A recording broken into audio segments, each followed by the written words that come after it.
Halo semuanya, kami dari kelompok 1 mata kuliah Sistem Hukum Indonesia dengan dosen pembimbing Ibu Cynthia Putri SHMKN yang beranggotakan aku sendiri, Sabrina, Zahra, Yunus, Arya, dan Afito. Kali ini kami akan mempresentasikan topik mengenai pengendalian khusus tindak pidana korupsi. Seperti yang kita ketahui, korupsi adalah tindakan memperkaya diri sendiri atau mengutamakan kepentingan pribadi. Tindakan korupsi dapat merugikan banyak pihak, baik masyarakat maupun negara. Jadi di sini, aku Sabrina akan menjelaskan dampak yang diakibatkan oleh tindak pidana korupsi di bidang demokrasi.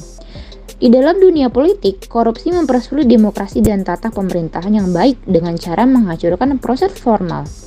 Korupsi di pemilihan umum dan di badan legislatif mengurangi akuntabilitas loh teman-teman. Korupsi di sistem pengadilan bisa menghentikan ketertiban hukum, dan korupsi di pemerintahan publik menghasilkan ketidakseimbangan dalam pelayanan masyarakat. Selanjutnya, aku Zahra akan menjelaskan dampak kedua yaitu di bidang ekonomi nih. Korupsi sangat mempersulit pembangunan ekonomi dengan membuat distorsi dan ketidakefisienan yang tinggi loh teman-teman. Dalam sektor privat, korupsi meningkatkan ongkos niaga karena kerugian dan pembayaran ilegal. Ongkos manajemen dan negosiasi dengan pejabat korup, dan risiko pembatalan perjanjian atau karena penyelidikan.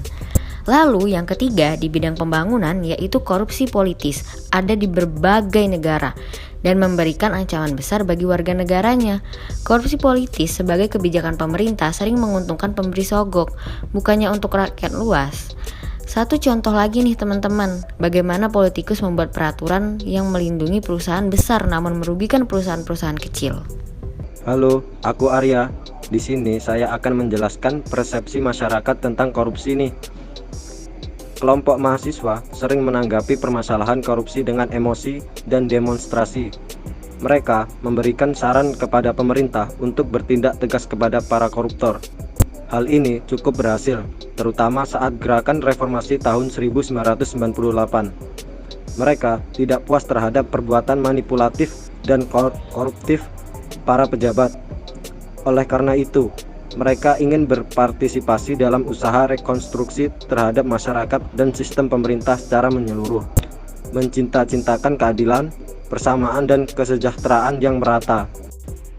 Saya Yunus. Di sini saya mau memberikan contoh seperti apa pengadilan khusus, yaitu pengadilan khusus tindak pidana korupsi, pengadilan niaga, pengadilan hak asasi manusia, pengadilan hubungan industrial, pengadilan anak, pengadilan perikanan yang berada di lingkungan peradilan umum, dan peradilan pajak yang berada di lingkungan peradilan tata usaha negara. Nah, sebagaimana yang tertuang di dalam Undang-Undang Nomor 48 Tahun 2009 Pasal 27 Ayat 1, pengadilan khusus hanya dapat dibentuk dalam salah satu lingkungan peradilan yang berada di bawah Mahkamah Agung loh teman-teman. Aku Alfito di sini akan menjelaskan lembaga apa aja nih yang menangkap dan menyelidiki tindak pidana korupsi. Pertama, ada kepolisian.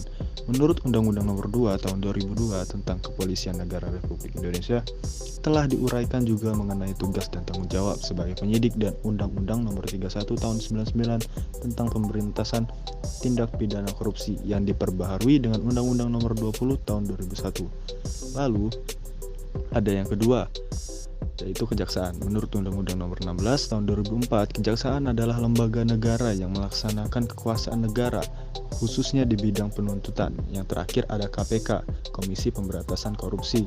Menurut Undang-Undang Nomor 30 Tahun 2002, adalah lembaga negara yang dalam melaksanakan tugas dan wewenangnya bersifat independen dan bebas dari pengaruh kekuasaan maupun KPK dalam memberantas korupsi. Kesimpulannya, perbuatan korupsi tidak mungkin dihapuskan dari muka bumi ini, hanya dengan mengeluarkan sebuah peraturan, bahkan dengan ancaman pidana yang cukup berat, yaitu pidana mati pun. Cara atau upaya pemberantasan tindak pidana korupsi yang paling utama adalah gerakan moral, yang secara terus-menerus mensosialisasikan bahwa korupsi adalah kejahatan besar bagi manusiaan yang melanggar harkat dan martabat manusia. Melalui gerakan moral yang diharapkan tercipta kondisi lingkungan sosial masyarakat yang sangat menolak, menentang, dan menghukum perbuatan korupsi dan akan menerima, mendukung, dan menghargai perilaku anti korupsi.